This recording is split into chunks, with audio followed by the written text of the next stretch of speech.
చాలా మందికి ఈ దేశంలో అసలు వాళ్ళు పుట్టినటువంటి సమయం తెలియని వాళ్ళు ఉంటారు. పాపం వాళ్ళకి తెలియదు. వాళ్ళు జాతకర్మ చేయించుకున్న వాళ్ళు కారు, వాళ్ళకి జాతకాలు తెలియవు. తెలియనప్పుడు ఎవరైనా ఇబ్బందులు పడుతున్నారనుకోండి, పెద్దలు ఏం చేస్తారంటే వాళ్ళు పడుతున్న ఇబ్బందిని వింటారు. బహుశः జాతకంలో వీళ్ళకి ఈ దోషం ఉండి ఉంటుందేమో అని అనుమానం ఉంటే ఓసారి శ్రీకాళహస్తి వెళ్ళి దర్శనం చేసుకో అంటారు.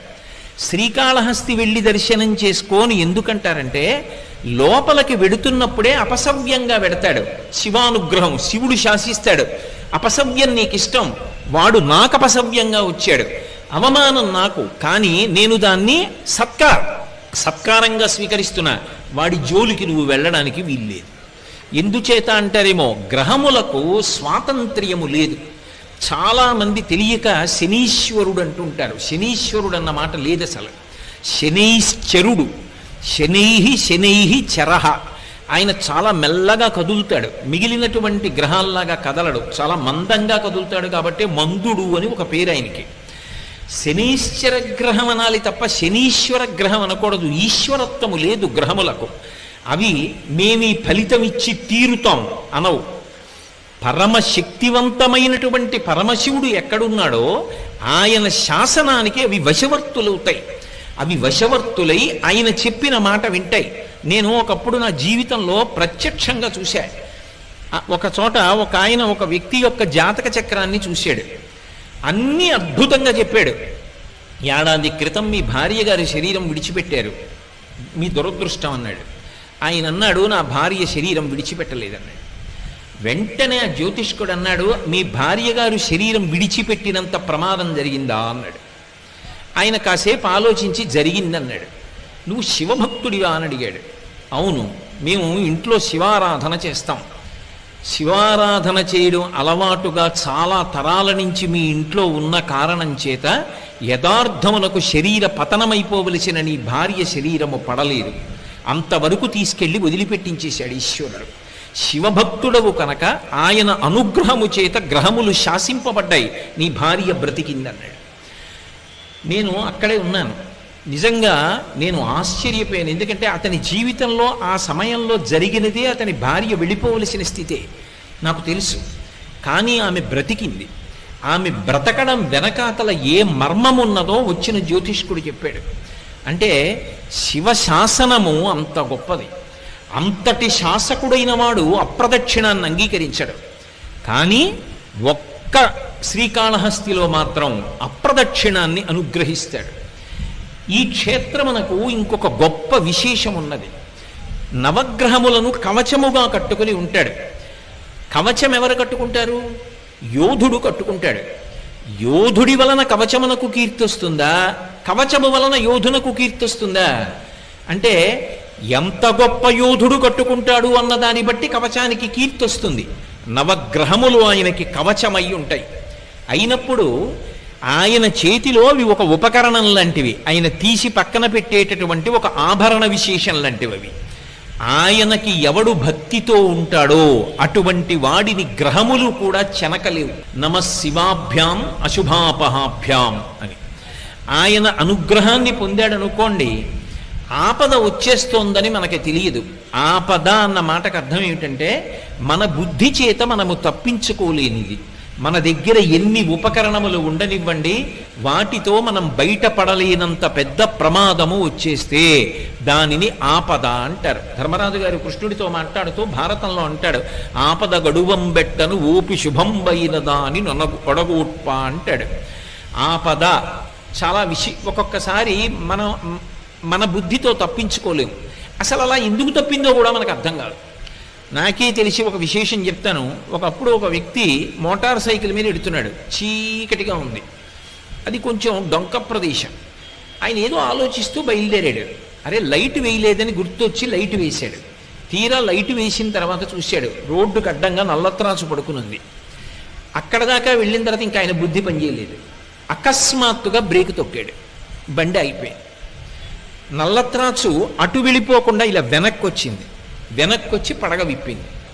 మోటార్ సైకిల్ మీద ఉన్నవాడు రెండు కాళ్ళు దాని మీద పెట్టడగా, ఎప్పుడైతే ఆగిందో ఎడంకాలు కింద పెట్టాడు. ఎడంకాలు కింద పెట్టి బండి ఆపాడు. వెనక్కే వచ్చినటువంటి నల్ల త్రాచు పడగ విప్పింది. ఇంకా మోటార్ సైకిల్ ఇంజిన్ పనిచేస్తోంది కాబట్టి శబ్దం వస్తోంది. అది ఇలా ఒకసారి చూసింది, ఇలా ఒకసారి చూసింది. పాదం సిద్ధంగా ఉంది, కొట్టచ్చు.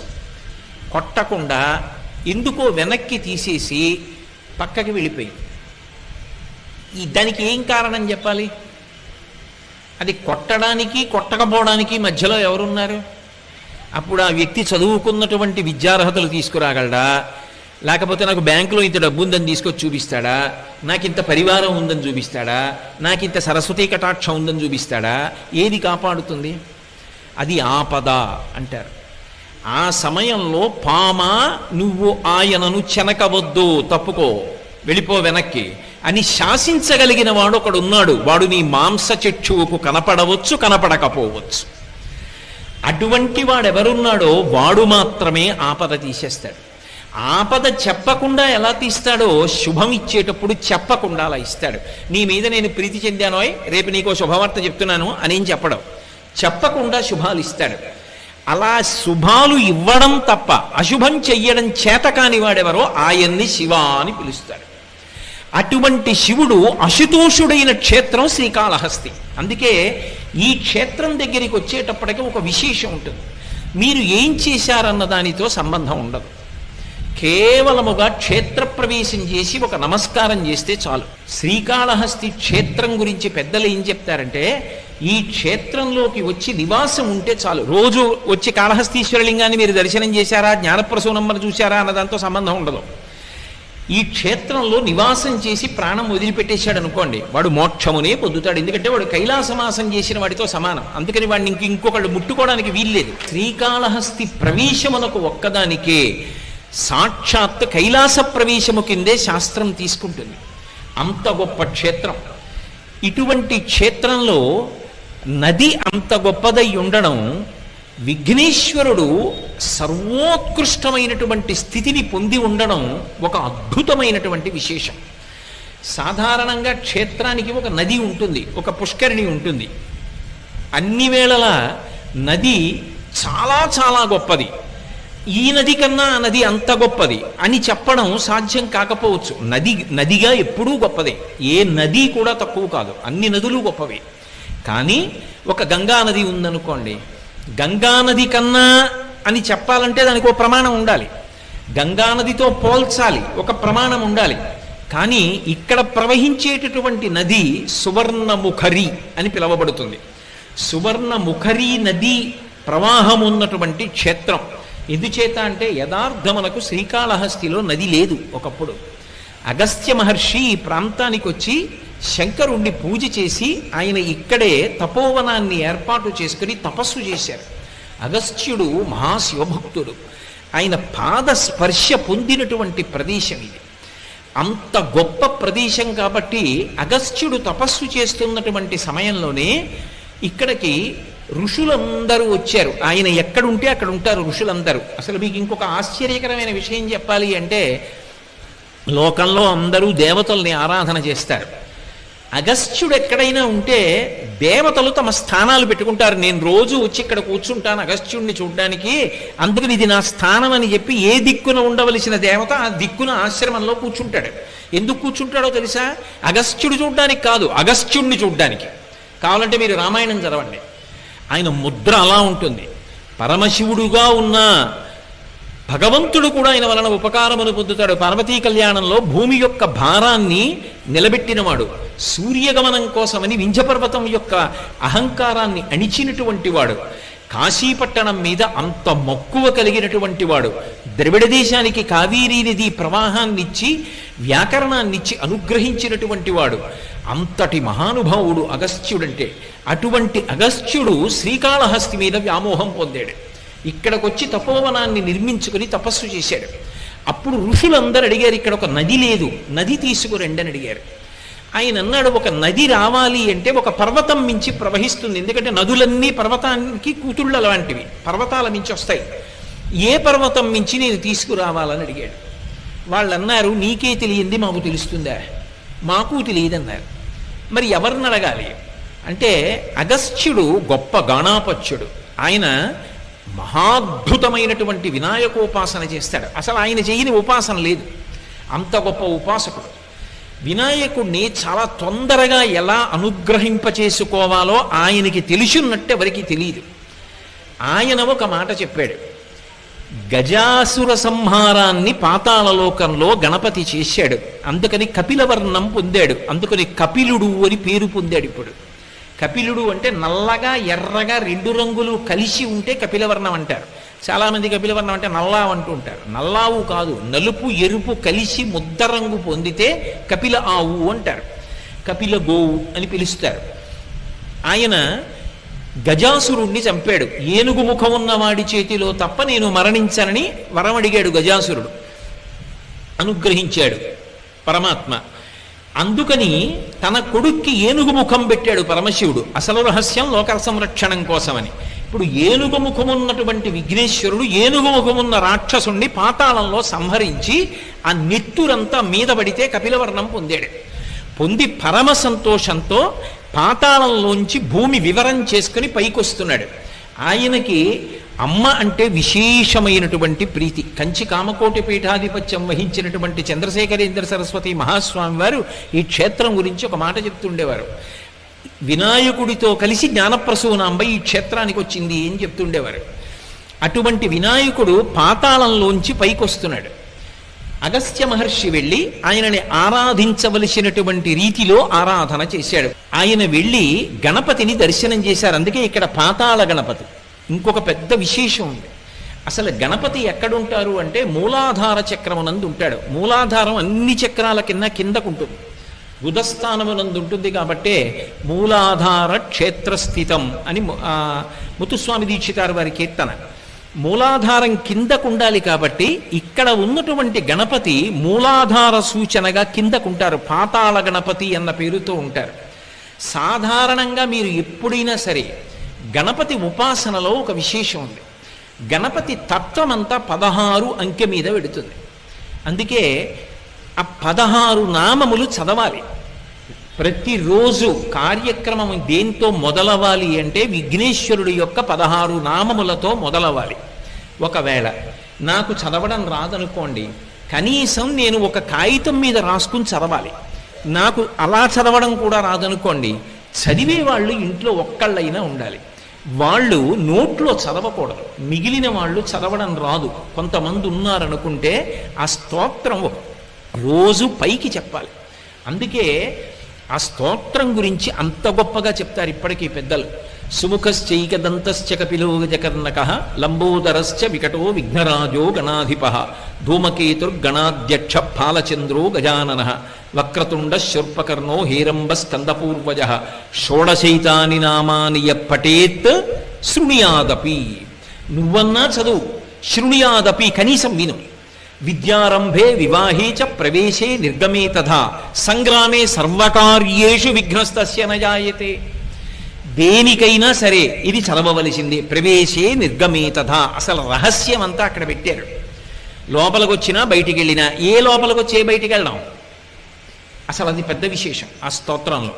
ఈ 16 నామములను మాత్రం నువ్వు చెప్పి తీరాలి. ఒకవేళ నువ్వు చెప్పడం చేత కాకపోతే ఇంట్లో ఎవరైనా పైకి చదివితే విను, వినకుండా కార్యాలు ప్రారంభం చెయ్యవద్దు, ఒక రోజు పని మొదలు పెట్టవద్దు అని పెద్దలు చెప్తూ ఉంటారు. 16 నామముల మీద ఆయన తత్వం నడుస్తుంది. ఒక్క శ్రీకాళహస్తి క్షేత్రానికి మాత్రం ఒక విశేషం ఉంది. ఇక్కడ విఘ్నేశ్వరుడు అగస్త్యుని యొక్క పూజకు సంతసించి ఒక విశేషాన్ని ప్రకటించాడు. 16లో 4వ వంతు ఈ క్షేత్రంలో ప్రవేశించి పాతాళ గణపతి దగ్గరికి వచ్చి చెప్తే చాలు. 4 నామములు పలకాలి. ఇక్కడ గణపతి దగ్గరికి వెళ్ళి అథవా వెళ్ళి అక్కడ నిలబడి చెప్పి బయటికి వస్తుంటే వెనకాతల చాలామంది ఉండిపోతారు కదండి అనుకుంటే, మెట్లు దిగక ముందే నిలబడి 4 నామములు చెప్పాలి. ఏమని చెప్పాలి అంటే గజాననారి అంటే ఏనుగు ముఖము కలిగినటువంటి అసురుడు, రాక్షసునికి శత్రువైనటువంటి వాడు. గజానన అంటే ఏనుగు ముఖం ఉన్నవాడు, అరి అంటే శత్రువు. గజాననారి ఏనుగు ముఖము కలిగినటువంటి రాక్షసునకు శత్రువైనటువంటి వాడా. అలాగే అగస్త్యుని చేత స్తోత్రము చెయ్యబడినటువంటి వాడా. కనీసం నామంగా అక్కర్లా, ఇలా చెప్పినా చాలు. 3వది పరమ భాగవతోత్తములైన వారు ఎవరుంటారో వాళ్ళ యొక్క ఈప్సితములను నెరవేర్చేటటువంటి లక్షణము కలిగినటువంటి వాడా ఈ 3 నామములు చెప్తూ ఆయన యొక్క రూపం గురించి, ఆయన వచ్చిన ప్రదేశం గురించి చెప్పేటప్పుడు పాతాళ వివర స్థాననే నమః, పాతాళ వివరమునందు లేదా భూవివర స్థాననే నమః, భూవివర నివాసాయ నమః. భూవివరము అంటే లోపలికి వెళ్ళినప్పుడు ఉండేటటువంటి ప్రాంతం, అక్కడ ఉన్నవాడా ఈ 4 నామములు చెప్పాలి. ఈ 4 నామములు కనీసం దేవాలయం దగ్గర ఓ బోర్డు అన్నా ఉండాలి తెలియని వాళ్ళ కోసం. ఉంటే వెళ్ళేటటువంటి వాళ్ళ 4 నామములు చెప్పి మెట్లు దిగి విఘ్నేశ్వరుణ్ణి స్తోత్రం చేస్తారు, ఒక నమస్కారం చేస్తారు. అంటే 16 నామములు చెప్తే ఇచ్చేటటువంటి ఫలితం ఇక్కడికొచ్చి 4 నామములు చెప్తే నేను కాపాడతానని ప్రతిజ్ఞ చేశాడు. అందుకే అగస్త్యుణ్ణి అనుగ్రహించి నీకు స్ఫురణలో లేదు, మరిచిపోయావు. ఇంతటి మహానుభావుడివి కూడా. బ్రహ్మగిరి అని దగ్గరిలో ఒక పర్వతం ఉంది. నువ్వు ఆ పర్వతం మీద తపస్సు చేసి అద్భుతమైనటువంటి నదిని ప్రవహింపచేస్తావు. దిగ్విజయమస్తు, నీకు ఏ విధమైన విఘ్నం కలగదు, బయలుదేరమన్నాడు. బ్రహ్మగిరి మీదకి వెళ్ళి అగస్త్య మహర్షి తపస్సు చేశారు. శంకరుడు బ్రహ్మగారి ద్వారా కబురు చేస్తే పరమశివుని యొక్క జటాజూటంలో ఉండేటటువంటి గంగా నది సువర్ణముఖరి అన్న పేరుతో ప్రవహించింది. ఎందుకు ప్రవహించాలి ఆ పేరుతో అంటే, సువర్ణం అంటే బంగారం. బంగారానికి 2 రకములైన లక్షణాలు ఉంటాయి. భగవంతుడికి ఏ లక్షణం ఉంటుందో బంగారానికి ఆ లక్షణం ఉంటుంది. భగవంతుడు చూడండి, ఘోర రూపం ఆయనదే, అఘోర రూపం ఆయనదే. సనాతన ధర్మంలో బాధలు పెట్టడానికి, భయపెట్టడానికి ఒకడు, భయాన్ని తీసేసి రక్షించడానికి ఒకడు ఉండరు. భగవంతుడే భయపెడతాడు, భగవంతుడే రక్షిస్తాడు. 2 ఆయనే చేస్తాడు. చేసిన పాపానికి ఫలితం ఇస్తున్నాడు అనుకోండి, భయపెడతాడు. అందుకే విష్ణు సహస్రనామ స్తోత్రంలో భయకృత్ భయనాశన, భయపెట్టేవాడా భయమును పోగొట్టేవాడా 2 ఆయనే.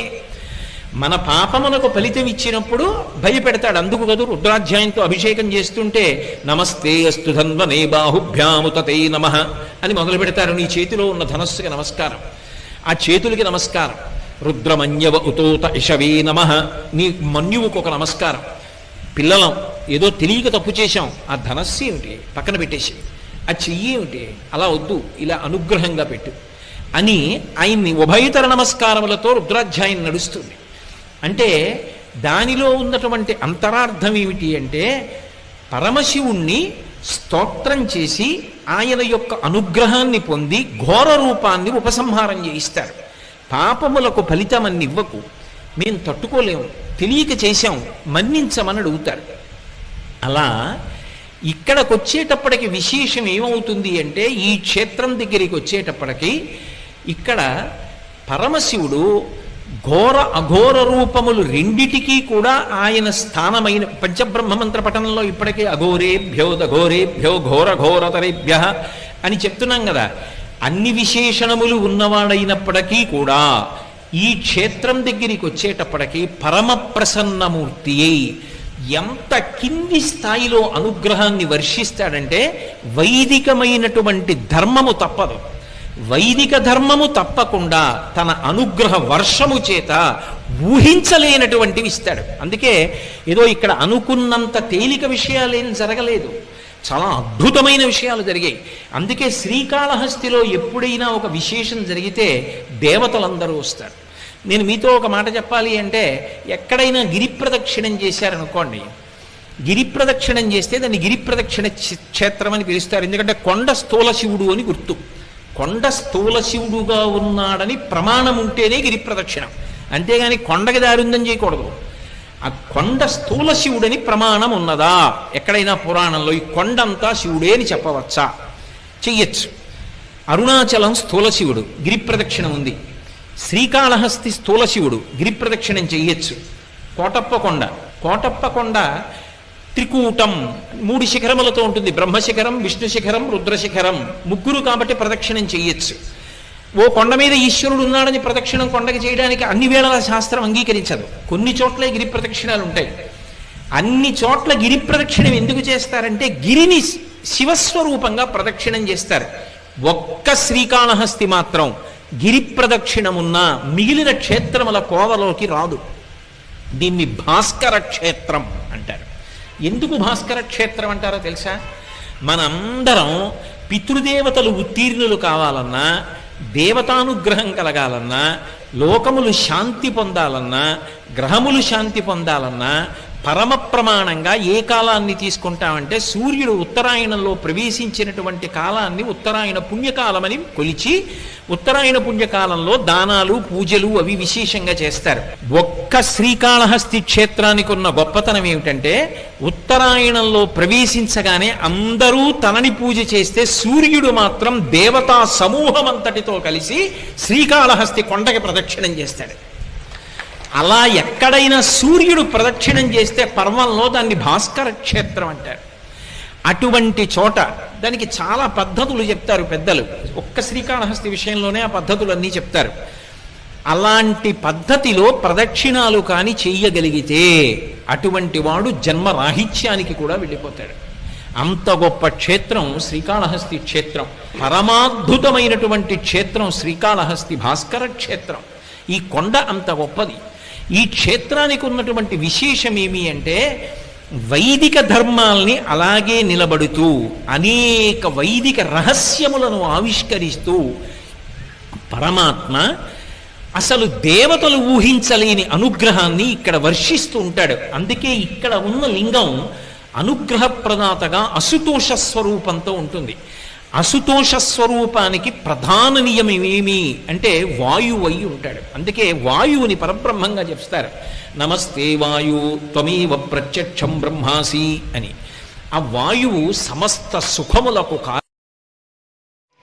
ఈ వీడియో కనుక నచ్చినట్లయితే తప్పకుండా లైక్ చేయండి. సబ్స్క్రైబ్ చేయని వారు సబ్స్క్రైబ్ చేసి మీ వంతు ప్రోత్సాహాన్ని మాకు అందించండి. మంచి వీడియోస్ తీసుకొస్తుంటాము. ధన్యవాదాలు. సదా ఈశ్వర సేవలో.